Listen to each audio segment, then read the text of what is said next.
It's 5 o'clock in London, it's midday in New York, midnight in Hong Kong, 4 a.m. in Sydney, 9 a.m. in San Francisco, and 10:30 at night in Mumbai. Greetings. Good morning, good afternoon, good evening, depending on where you are in the world. My name is Patrick L. Young, the IPO-VID Livestream, Series 28, Episode 2.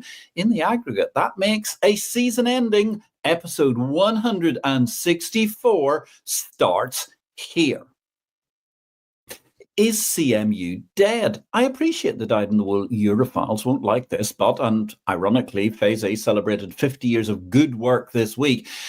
It seems to me that the odd notion of Capital Markets Union is DOA. That's hardly surprising, as the European Commission was utterly incapable of doing anything about CMU of any substance for at least a couple of commission terms. And indeed, the last commissioner responsible for CMU was the somewhat breathtakingly incapable Mairead McGuinness. So here's the weird bit. There's this page on the bloated EC website, Finance European Commission is the headline, which refers to CMU. But the page relating to the new commissioner, Maria Luís Albuquerque from Portugal, shows her primary priority as, and I quote, developing a European savings and investment union, including banking and capital markets, to help leverage the enormous wealth of private savings in support of the EU's wider objectives. And her secondary priority is designing and saving and investment products at EU level to tackle the fragmentation of capital markets. In other words, CMU's having a makeover, but it's also being modified from its original purpose. Capital markets are now becoming an also-ran, as opposed to a primary priority. And once again, the banks are getting centre stage. That's unsurprising, as it's a cause for deep concern at the same time that the EU is unwilling to actually embrace regenerative capitalism. The EU believes, once again, with scant evidence to prove their case, that they can, with Soviet inelegance, central plan prosperity for the EU. It doesn't take an Einstein to ponder, are you really sure you want to repeat the same mistakes in the hope you might suddenly find differing results?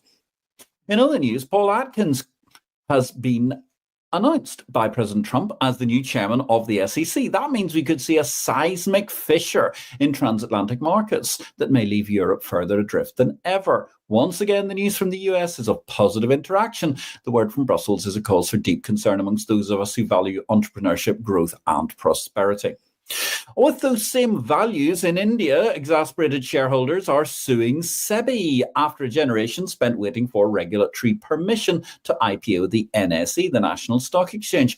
Where still, SEBI are working on a plan to dilute exchanges' rights to own their own clearing and settlement platforms, hugely undermining shareholder value in exchange groups.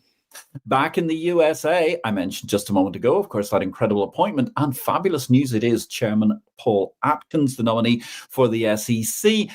The Trump administration is looking sharp and sharply focused on ensuring a coherent outbreak of government after a term where nobody knew if the president was even home.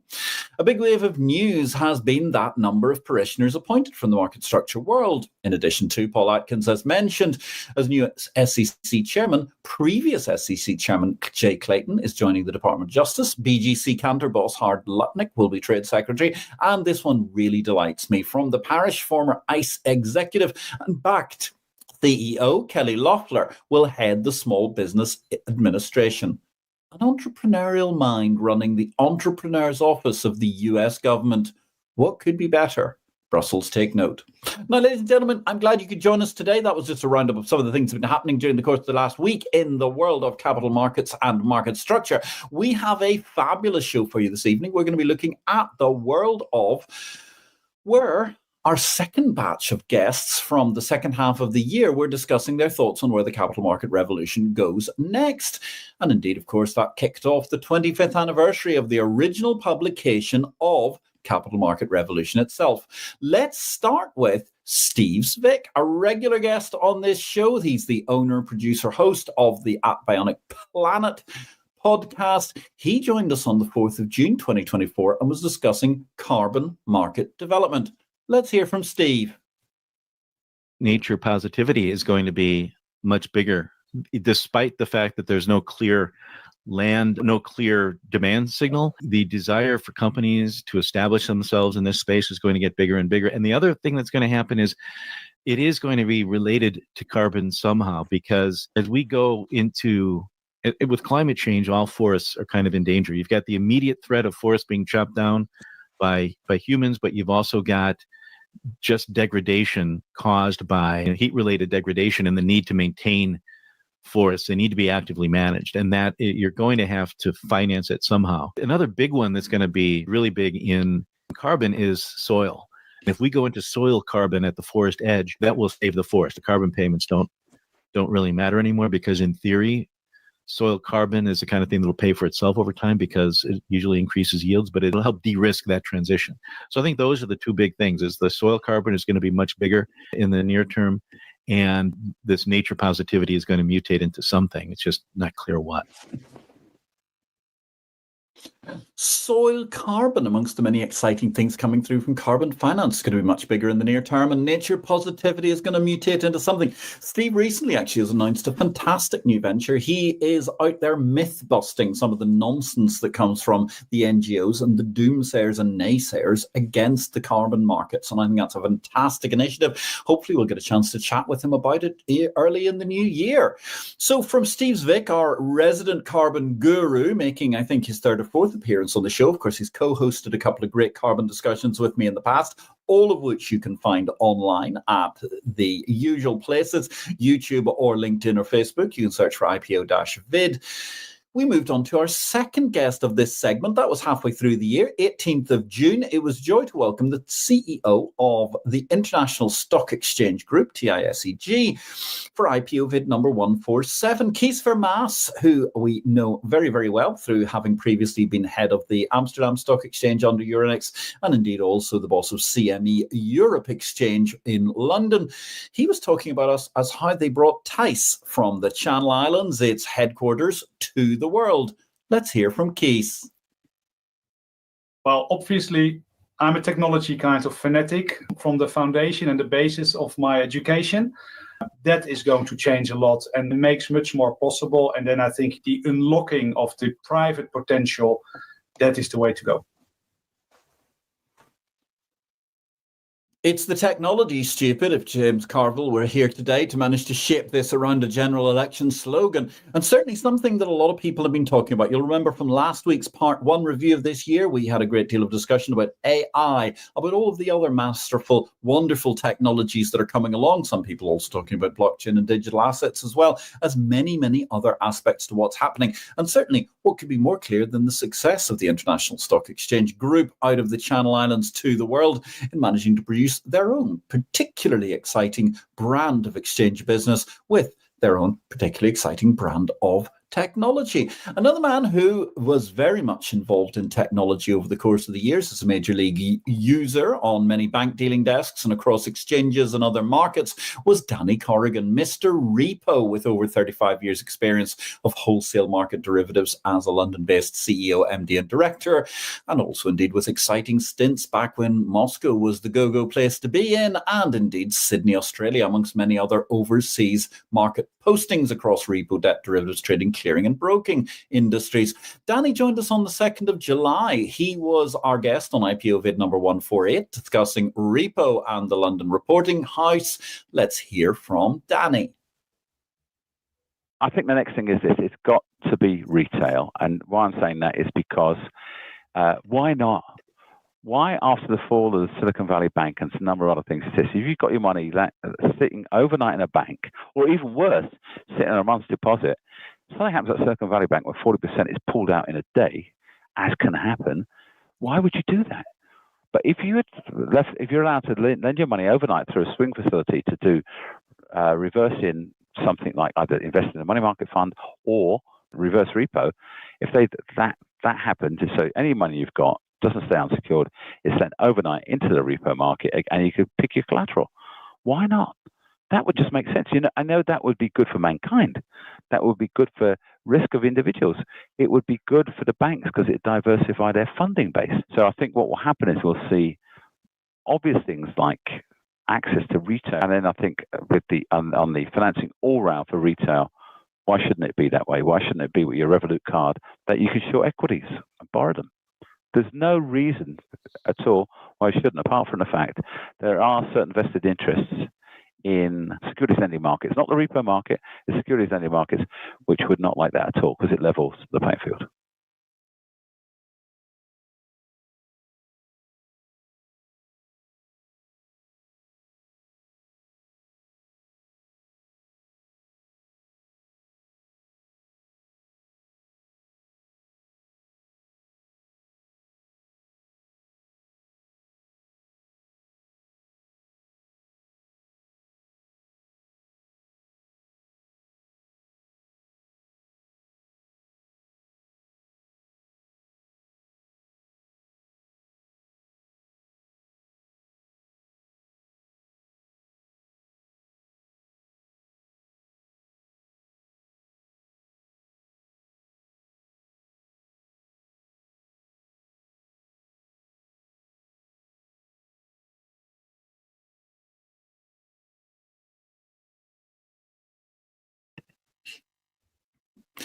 I do beg your pardon. I seem to have been completely muting myself there, which is not very good. So that was really fascinating dealing with Danny. He was talking all about what was going on in the world of repo and what was happening there and the rise of retail, which is something that, of course, in one of our early shows, Matt Chamberlain was talking about. And that was a really, really key aspect to the whole marketplace. That if you think about it, the CEO of the London Metals Exchange, the most wholesale exchange market in the world, he was talking about the rise of Reddit retail and saying the rise of Reddit retail is going to be a permanent fixture. That was all those years ago during, well, pretty much the COVID epidemic and the rise originally of the whole retail trading force of Reddit traders. And here we see Danny reiterating the same points again, talking all about what's been going on in relation to the marketplace. In repo, even potentially being completely revolutionized by the opportunity for retail investors to be involved. Fascinating, interesting reference there to Silicon Valley Bank. There's a collapse that we've more or less forgotten about, and it's relatively fresh in the memory, or ought to be, amongst bank failures. The startup bank of the Californian state effectively disappearing off the face of the earth very rapidly. Now, by the time we reached the 16th of July, ladies and gentlemen, we'll talk about this later, why we were there. We had an amazing special. IPO-VID teamed up with PhD Positivity Hacks delivered by Women on It, presented by my brilliant wife, Beata Young, and we went inside the ice house. We were at the New York Stock Exchange itself in the hallowed library, and we had an opportunity to have a show with not one, not two, but three fantastic female guests, and they were absolutely awesome, discussing all manner of aspects of the future of markets, what went on at the NYSE, and indeed how that is becoming a vitally important epicenter of the world. And indeed, here we are, we're coming to the end of the year. Where are we at now? We started the year, I think 60.5% of the world's market cap was actually sitting in the USA between listings on NYSE and listings on NASDAQ. I think we're closer to 70% as we finish the year. How extraordinary. And indeed, doesn't look like it's going to slow down during Trump 47, a presidential era where we're going to see drill, baby, drill, and a lot of moves to try and expand the economy, most notably under, of course, that Small Business Administration head herself, an ICE alumni, Kelly Loeffler. So the first of our three guests we're going to highlight this evening, talking about where does the capital market revolution goes next, is the head of international capital markets at the NYSE, the fantastic Cassandra Sayer. Let's hear from Cassandra. It's pretty difficult to predict the future, but I would imagine there's going to be hopefully more adaptation of advanced technology to help in the capital markets process. And hopefully additional technology or AI, it might make raising debt and capital to be different. It might streamline the process. It might help in efficiency and hopefully a little more security as well. So I'm excited about that opportunity, that potential. And there you go. Once again, it's the technology that we're looking at coming from the altar of the most famous capital market in the world, the New York Stock Exchange, hallowed ground on Wall Street. And the truth is, more adaptation of advanced capital markets processes are going to be driven by advanced technology, and additional technology or AI might streamline that process.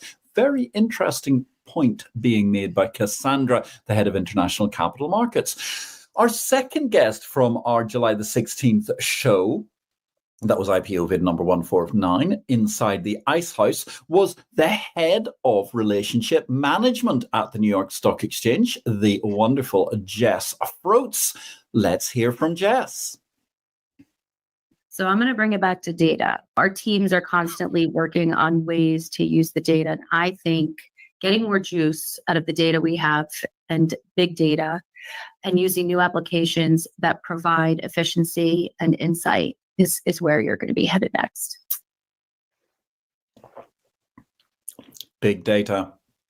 Of course, if you're going to use all that technology, you're going to have all of that AI that Cassandra was talking about.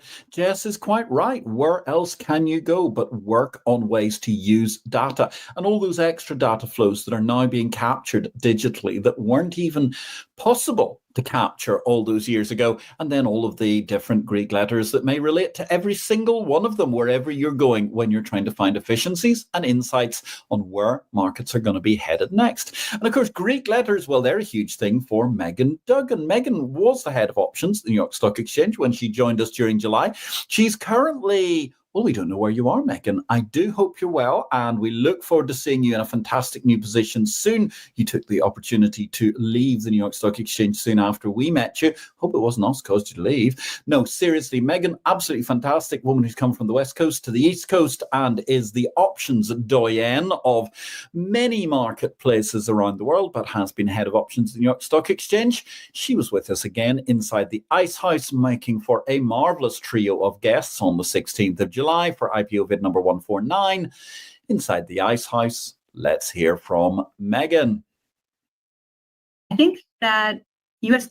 option market makers love making markets on two-sided markets. So we love more capabilities of more IPOs. So we expect and we see the IPO market heating back up. So we hope that the capital market continues to be super strong for us. We're at roughly, I said 43 million contracts ADV a day. Somebody's talking about 100 million contracts ADV at some point in the next couple of years. So we hope that the strength of the capital markets will allow the U.S. option market to grow that space with the extra interest coming from abroad. We're seeing a lot of interest from Europe, Asia, LATAM, and then just a very strong capital markets so we can start trading more options. Those numbers are just breathtaking, ladies and gentlemen. I mean, a long time ago, people were talking about actually we'd pretty much run out of stocks that we could manage to add options to just 20 years ago, 30 years ago. You look at the number of stocks that have reached the sort of level of market capitalization that nowadays can support options. It is astounding the world over. And of course, I'm not just talking about those $7, $8, $9 trillion stocks that they have listed in the USA. We're talking about hundreds of shares nowadays being listed with remarkably liquid options, something we've talked about very often on IPO-VID during the course of the year. And indeed, how the American options market, with all those competing platforms, where did we end the year at? I forget. I think we ended with 18 different American exchanges trading options by the time we reached the end, but do feel to write in and contradict me if I've got that one wrong. 43 million contracts a day, looking at 100 million contracts a day. God bless America. Ambition is a wonderful thing. What's even more exciting is it's going to happen, ladies and gentlemen, and it's going to happen probably sooner than we think. Thank you, Megan Dugan, for joining us on IPO-VID. It was a marvelous show, our double header with PhD, along with Jessica Fruits and along with Cassandra Sayer, all from inside the Ice House, New York Stock Exchange. It was a marvelous conversation altogether. And thinking of marvelous conversations, ladies and gentlemen, don't forget to give us a little bit of love if you possibly could, please. We really appreciate it. Something along the lines will always help us get the AI algorithms listening to IPO-VID, and it gives us an opportunity to help educate more people about markets the world over. Because let's face it, one thing we're going to need to reach 100 million contracts average daily volume of US stock options is the education of the next generation of investors. Someone who's been very strongly involved with multiple generations of investors was Dr. Richard Smith. He made a return to our show this year. He was talking about Cycles, the Mysterious Forces that Trigger Events, a book which he had actually recently updated and edited and published. And it was quite a fascinating tome as well when he joined us on the 30th of July 2024 for IPO-VID. And there was a little roundophobia landmark for technical analysts. It was show number 150. Let's hear from Richard. I'm personally fascinated by the new AI technologies. And I think that while people talk about, I know I'm going to open up a can of worms here, but this idea of AGI, right? Artificial general intelligence. I don't believe that that is actually going to happen. What we're going to learn from AI is what's uniquely special about human intelligence. I think that it is going to continue, like the former technologies have done, to open up new opportunities for higher order value creation by human beings. So what I'm particularly excited about is how machines and people learn to work together more, how we really integrate this new technology, and how we can leverage this new technology to help us. Fascinating. not just talking about artificial intelligence, but granularizing it, looking at the idea that artificial general intelligence actually may be something AI is not going to give us. And yet we reached the end of the year, and it would seem that other people are in agreement with Richard already. That was Dr. Richard Smith from the Foundation of the Study of Cycles, because actually a lot of people are pushing back on just how fast or how well artificial intelligence is going to move in terms of replicating everything humans can do, even though they can do some of our tasks. Steal copyright, do all sorts of things with processing data, etc. Wonderful things. And certainly if you were reading it this week in Exchange Invest, you might have noticed there was a fantastic survey out talking about how many people are using artificial intelligence, machine learning and similar tools for greater ability to deliver compliance across exchange and customer related platforms in wholesale and retail financial markets. That's a fabulous process for which artificial intelligence is really made. I'm particularly struck by the way that in this instance, Richard was talking about, we're going to learn from AI is what's uniquely special about human intelligence. And that's certainly something for the future. And it's going to continue like the former technologies have done to open up new opportunities for higher order value creation by human beings. Amen, Dr. Richard Smith. Fabulous comment. I could not agree more. And that brings us neatly to somebody who's had an incredible year and is genuinely opening up all manner of new higher value opportunities for investors around the world, Bjorn Sibber. Now, Bjorn joined us first of all much earlier in the canon of IPO-VIDs when he was the head of NASDAQ Europe. He then seamlessly moved to become global head of exchanges at SIX Swiss Exchange. And it was from that position he joined us on the 10th of September for IPO-VID number 151, discussing SIX, the Swiss paradigm. Let's hear from Bjorn. If you look at the equity market, if you look at listings, it works pretty well. If you look at capital raise from listed company, it works pretty well. If you look at equity trading, it works super well during crisis. Investors can get in and out. It's relatively cheap to trade equities. I don't think we'll see a big revolution. It's more like an evolution. Yes, you will see changes like T+1 and maybe going closer to T+0 or T+15 minutes or something like that. You see changes probably around opening hours, longer opening hours for certain products. Looking back in 20 years' time, maybe I'd be totally wrong. But what I see in front of me now is more evolution versus revolution, simply because the market works super well today. Evolution as opposed to revolution, I think that's certainly a very fair thing when you're moving, well, of course, hopefully in 1,000 or so days, Europe might move to T+1. The United States of America made that epic move earlier in the year. And I think it is quite valid as well, looking how the whole evolution versus revolution pitch within the standard, if one might call it that, stock market has been taking place during the course of the year. And of course, some of that has been the incredible evolution of overnight trading in the USA, for instance, which becomes very, very key.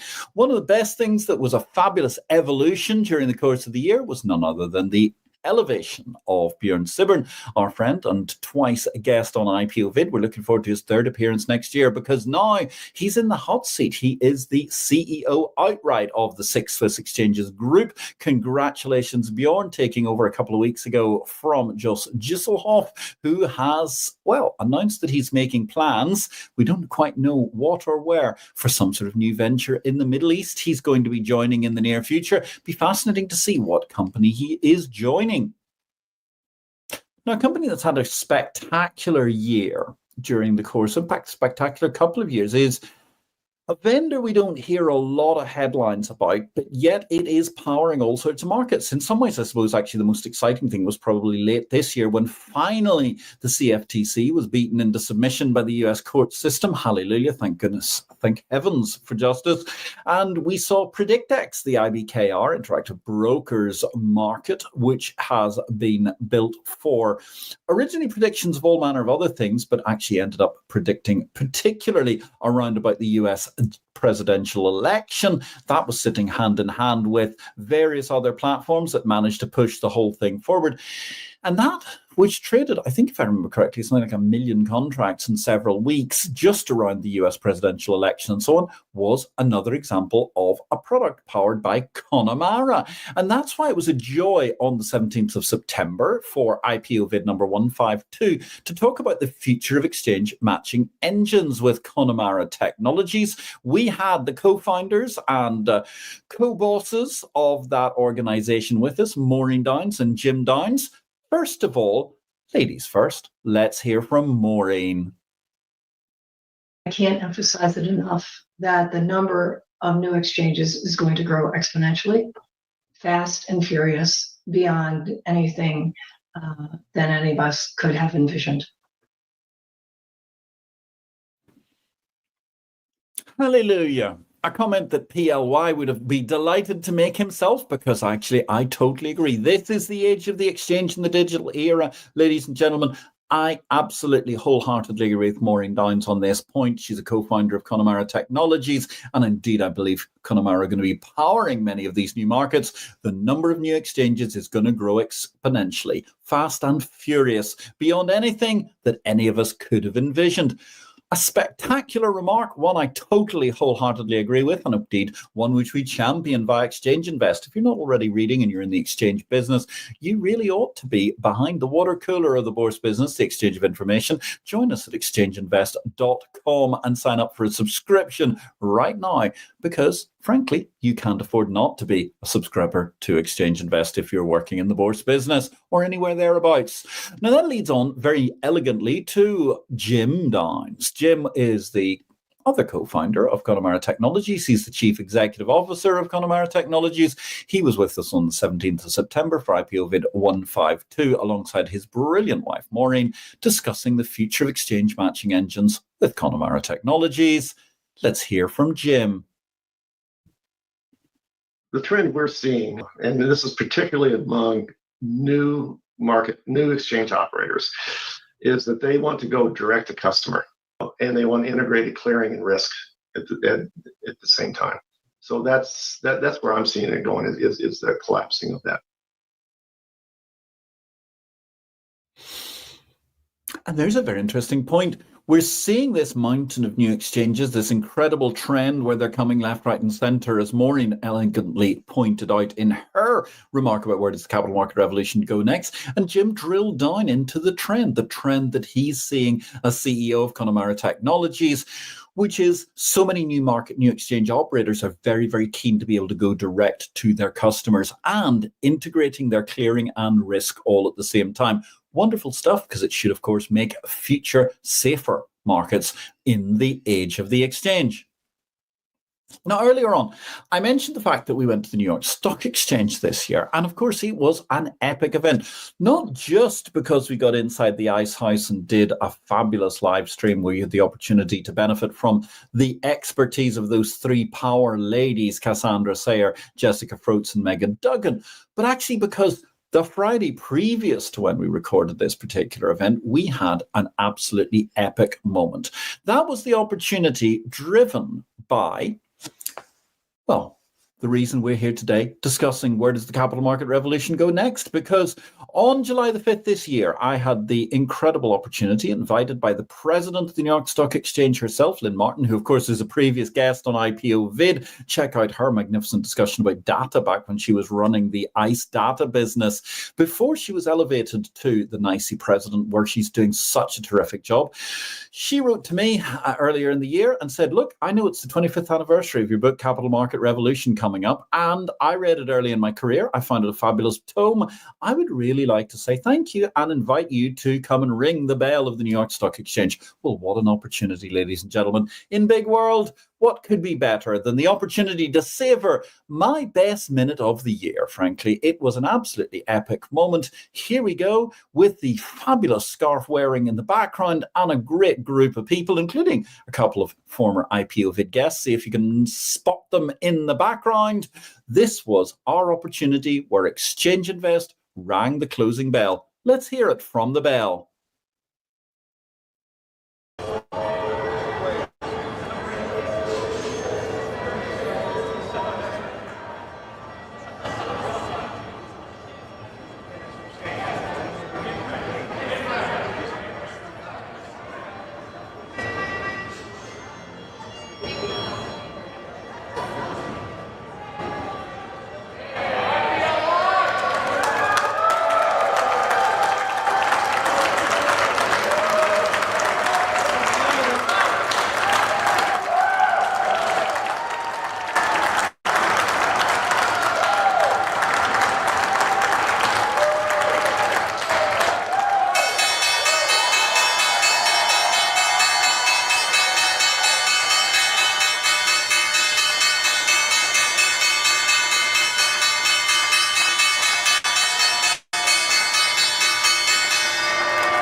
Best day ever. Thank you, Nicey. It was incredible. Thank you so much, Lynn Martin, for that amazing opportunity to ring the most famous bell in the world of financial markets. It was just an incredible experience, ladies and gentlemen. If you ever get the chance to go, even if you're just a guest on the floor, it is a sensational opportunity to see the markets in action and indeed enjoy a truly unique experience.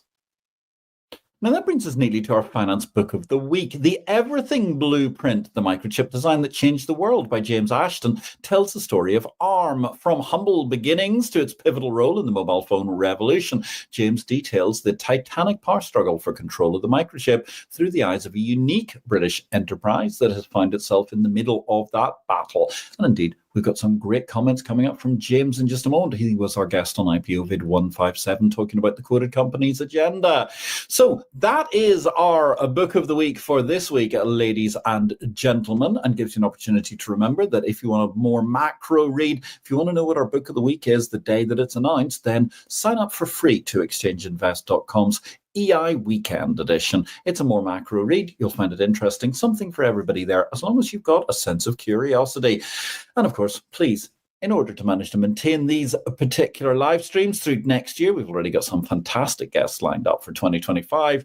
Do please subscribe to Exchange Invest. It's only $499 per user per year, and you'll find it invaluable if you're trying to keep up with what's going on in the world of exchanges and market structure. Space, the final frontier. That was a topic we had with our fabulous guest, Dr. Armen Papazian, the director and co-founder of the Space Value Foundation. He joined us on the 24th of September this year for IPO-VID number 153, discussing finding value in the space economy. Let's hear from Armen. The next capital market revolution is when a space-adjusted mathematics becomes the foundational element of trading and also the instrument design and engineering, because believe me, to explore space, we cannot go out there with our teeny tiny mathematics measuring value and cash flows based purely on risk and time. In the grand context of the universe, those equations will not take us very far. So there you go. To infinity and beyond, as one great astronaut famously said in a magnificent cartoon film. Yeah, from Toy Story to the opportunities that abound in the world of space math, space investing, and much more. A fascinating opportunity, ladies and gentlemen. And Dr. Armen Papazian was bringing us some very, very interesting insights on behalf of his fabulous chair at the Space Value Foundation, and indeed his most recent book, all about the same thing, about value in space. When I was in New York during the course of July, I had the opportunity to pop round the corner from the New York Stock Exchange and meet Aaron Kaplan, the co-CEO of Prometheum Inc. Prometheum are pretty unique. They're the people who actually set out to be regulated in the blockchain universe. And that's why the topic of our conversation for IPO-VID number 154 on the 1st of October was Prometheum, blockchains, markets, and the future of finance. Let's hear from Aaron. A major part of the capital market revolution is going to involve tokenization. But in order for tokenization to really be empowered, you need the market infrastructure that can allow for that public trading, clearance, settlement, and custody of those digital asset securities. And that's what Prometheum has created. Tokenization, ladies and gentlemen, that's going to be the future of what we're going to be looking at. And it's going to be a very, very major step forward. Although I must admit, I'm still kind of cynical. I don't know that we're going to end up actually, while we will see real world assets, while we will see a greater breakthrough in what's being traded, does it all have to be settled on a blockchain? I'm not entirely convinced yet. We shall see whether one blockchain conquers all, whether multiple blockchains lead to chaos, or whether we just end up with a couple of nice distributed databases which can basically feed off each other and leave us with similar sorts of value. Who knows? That's going to be a controversial issue during 2025 to discuss. Patrick Wood was our guest on the 8th of October for IPO-VID number 155, discussing credit rating securities, empowering risk management in credit markets. Patrick is the CEO and president of Delphex Capital Markets, a company listed on the TSX Venture Exchange. Very interesting it is too, working around the whole business of providing a sense of insurance for counterparties that are holding debt that might be downgraded. It's a very, very interesting concept, one that could work very, very well, indeed could mesh neatly with the likes of Mr. Repo Danny Corrigan in the future. Let's hear from Patrick Wood. I think one of the greatest opportunities that the world is missing right now is the micro small cap world of equities. There's just been no love for that market for 12 years once again. And there are some incredibly strong opportunities across all sectors in that space where these companies have had no opportunity to fund and expand their businesses. So most of them have had to bootstrap or really, on their hands and knees begging for more capital from shareholders to keep going. Very interesting. At a point in time when much of the year indeed was taken with the excitement over the multiple trillion-dollar stocks that were growing up in the world of technology, particularly the likes of Nvidia, Microsoft et al., and of course also joined by Berkshire Hathaway from the stable of the great Warren Buffett, the sage of Nebraska. Patrick Wood, that is, not Patrick Young. Patrick Wood was looking at the very interesting possibility in microcap and small caps. They surely have got a huge opportunity to explode at some point in time. And certainly you'd think about it, given the amount of conversation that's going into the idea of tokenization and all these sorts of things of bringing real world assets to market, surely there ought to be a little bit more love for those very, very small listed companies in a digital world. Food for thought. Again, I think it's a topic we'll hear a lot more of in 2025. Now, on 15th of October, we had one of my favorite shows of the year. It was a fantastic conversation. A woman who does not claim to have any particular knowledge of finance, but she brought us really, I think, one of the books of the year. Paulina Buran is the author of She-Wolves, The Untold History of Women on Wall Street. She's a writer and award-winning historian who teaches at Vassar College on the Pittsburgh Endowment Chair in the Humanities. Paulina was a joy to behold, talking about this incredible history of the early women on Wall Street, the many ways in which they managed to find themselves working on Wall Street, sometimes with rather exciting, interesting, duplicitous even means of getting their jobs, but nonetheless, they blazed the trail that allowed us, indeed, to have 3 power women on our show when we were inside the Ice House earlier in the year. Let's hear from the captivating Paulina Buran. I'm going to say a revolution is all about equality. A common argument for why there should be real equality in finance and elsewhere is the whole argument of, well, women will bring certain talents and they can do this, they can do that. They're good at listening, they're good storytellers. No, I think it's a very essentialist argument. We know that when there's equality and diversity, we do better. Women are 50% of the population. And structurally, Wall Street continues to be based around the ideal worker being the man, right? It's not even that radical. 50% of the population. It's a revolution that doesn't feel revolutionary to me, I suppose. A revolution that does not feel revolutionary, but is nonetheless all the more vital, ladies and gentlemen. A revolution is all about equality. When there's equality and diversity, we do better. A magnificent message from Paulina Buran, and do catch yourself a copy once you can of She-Wolves. It is a magnificent read. I really thoroughly recommend it.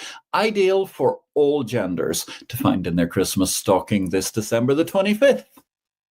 Now, I mentioned James Ashton earlier on. He's the CEO these days of the Quoted Companies Alliance. He used to be the city editor of the Sunday Times newspaper, probably the most read newspaper in the UK quality market, certainly for business, of a Sunday.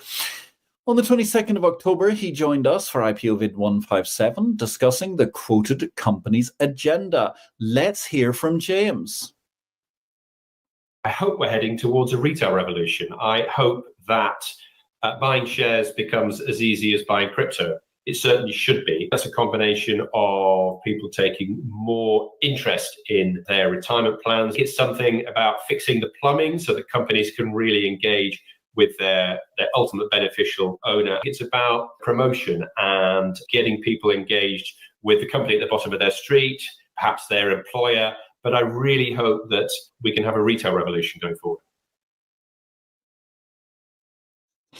One of the things undoubtedly driving that 43 million to 100 million that of average daily volume that Megan Duggan was talking about in US equity options is undoubtedly a retail revolution. We talked about Matt Chamberlain endorsing the Reddit retail revolution way back in COVID 4 or 5 years ago, when we were all locked up against our better intentions and the better judgment of the government. And here we have, again, running through this show from Danny Corrigan all the way to James Ashton, the CEO of the Quoted Companies Alliance, a retail revolution. I agree. It should be that we can find an easy way to buy shares. Fascinatingly, opportunity there. And at the head of the show, I was criticizing the European Commission. Why? Because they haven't delivered us capital markets union, because there is so much opportunity there. And we don't need quasi-weird investment products or other top-down solutions. We simply need a bottom-up opportunity with a risk culture, with that risk culture being encouraged and not taxed into oblivion, as indeed sadly even has been the case under the new Labour government in the United Kingdom during the course of the year since July the 4th, when they were elected in what was a kind of weak landslide a result. They dominate Parliament, but they're not popular out there because taxes are too high. And high taxes are not a good thing when you're trying to propel forward a retail revolution in investing. From the retail revolution to an opportunity for everyone, the man on the street, the woman on the street, whatever gender on the street, to invest in the art market. On the 29th of October, we had a fascinating show, IPO-VID 158, on bringing art to market with the CEO of Art MTF. That's essentially an exchange as equivalent of a pool, a liquidity pool. You might call it whatever you want to call it. I mean, it's an exchange to all intents and purposes, a regulated marketplace, but not actually a full exchange. Operating out of Liechtenstein, Yasser Benjeloun Tuimi joined us to talk about bringing art to market. Let's hear from Yasser. Into this massive transformation with a lot of uncertainties, we are proud to participate somehow on bringing something that is a dose of love in their life, a dose of beauty on their life, these ideas that open up and allow us to see the beauty in things that take our brain off of the stress of a daily basis, of the stress of our future. And that's is important for us. Beauty, art, love, balance, all the sorts of things we need in our everyday life. Yes, indeed, I try to even get some outside of markets myself. But there in Artex is the beautiful opportunity delivered for you to be a part holder of a particular artwork in perpetuity, where nowadays, of course, it's only a very, very small number of plutocrats who can afford the great artworks of our time. And that's, I think, something which is really, really fascinating in terms of where the capital market revolution goes next, because we're seeing here very clearly the opportunity for real world assets to be owned and traded on an exchange. IPO-VID 159 on the 5th of November led us to looking at US retail equity trading in focus. We did that with Cody Asmoon. He's the CEO and co-founder of Blocks Market, a newly announced platform that's looking to start trading from next year and will be adding some fascinating value to US equity trading in the cash underlying stock market. Let's hear from Cody. We're going to see more growth in overnight trading. We're going to see more growth in retail opportunities. Hopefully we'll participate in that. But more importantly, I think we're going to see the US markets continue to grow, lead the way. Very difficult to see at this juncture how the US markets are not going to be leading the way, actually, because we've got the Trump administration coming in. They seem to be supremely pro-business. We've got a potentially deregulatory CEO, or chairman rather, of the SEC. We've got a trade secretary who himself is very, very embedded in markets in Howard Lutnick. Secretary for the Small Business Administration being Kelly Loeffler, who herself has incredible attributes as an entrepreneur and building business and building value throughout. She understands what entrepreneurs go through. Those are just a few of the people that are coming into government. It's very, very difficult to see how we're not going to have another golden age for the USA breaking out during the period of Trump 47. At the same time, it's vitally important, whatever you're doing, however you're investing, not to get overly stressed. That was one of the messages that was coming from our guest, Mick Heyman, author of Mellow Your Money, How to Surf the Market and Build Wealth Without Stressing Yourself Out. The founder of Heyman Investment Consulting joined us on the 12th of November for IPO-VID number 160. Let's hear what he thinks about the capital market revolution and where it's going to go next from Mick. I believe that we're in an environment where even though rates are higher than people had gotten used to, say, a handful of years ago, that stable interest rates and potentially even slightly lower rates if the Federal Reserve continues to lower rates a bit lead to good markets. And so not without a few potholes along the way, I believe over the next 12 to 18 months, the markets can continue to be a friendly place to be. And as long as you don't get psychologically affected by that unexpected bump in the road that I also believe we'll find the next 12 to 18 months, you stay invested right to your allocation that fits your unique risk threshold. Surf that market and stick to your unique risk threshold over the 12 to 18 month period coming up. Mick Heyman considering it going to be a very market-friendly environment. And I think in the aftermath of the Trump election, he may well be right, even though some are worried about protectionism and other issues coming from the early stage of the Trump term.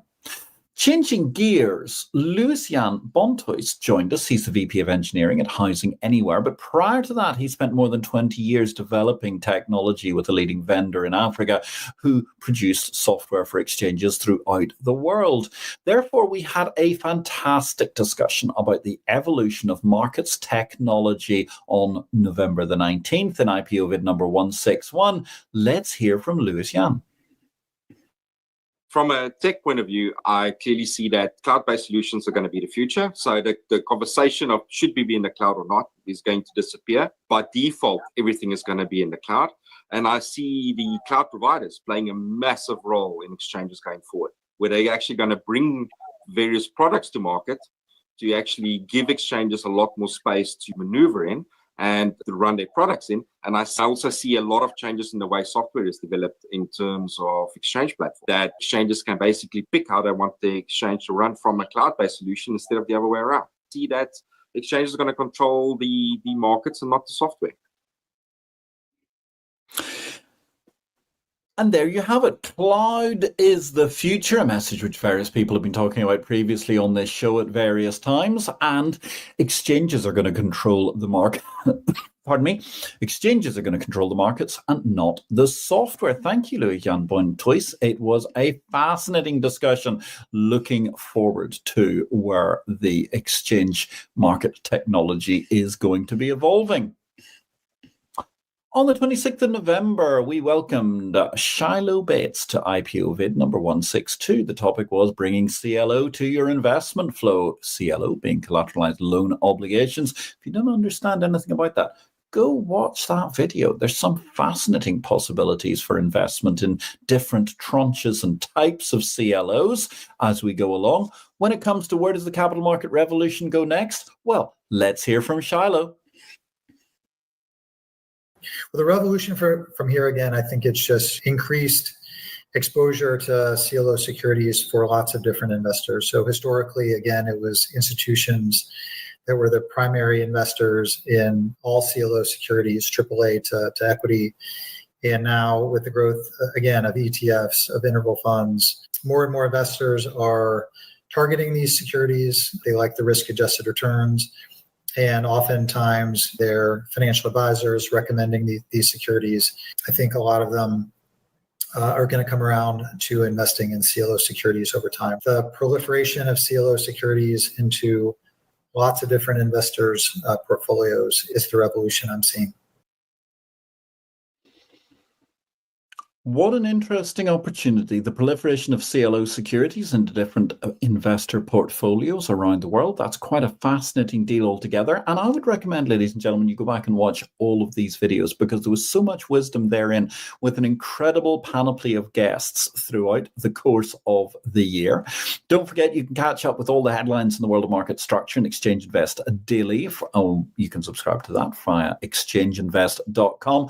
Do please give us a like for this show, because it all helps to bolster the wonderful AI bots into realizing just how important it is to have a little Exchange Invest in your life every day in this, the age of the exchange. And so, ladies and gentlemen, that brings us to the end of our show, which started the year with, well, some quite fascinating discussions. We had Susan Giddle and Ira Harris talking about the future of markets. John Files, who was one of the first people who was in there talking about the possibility for AI and related issues. Brad Schaefer, Raphael Plata, Tian Bazoin, Hamish Adurian, Rainer Zietelman, Gunnar Stephenson, Magnus Hegland, Tom Caldwell, a fascinating man from Urbana Securities, Bharat Kulkarni, the man who helped build the Ethiopian Commodity Exchange, Chris Skinner, Roland Belgard from Saudi Arabia. We also had Brian Heintman just a few months ahead of the trend which started to become explosive this year, talking about all the things that go on at night in the US securities market. And what a magnificent year it's been for Blue Ocean Technologies, run by Brian Heintman. Tapelo Chishole came to us from Africa, Jason Sen from Thailand, Rainer Zittelman once again, Steve Zwick, Keith Vermaas. In this show, we had their highlights very, very briefly earlier in the show.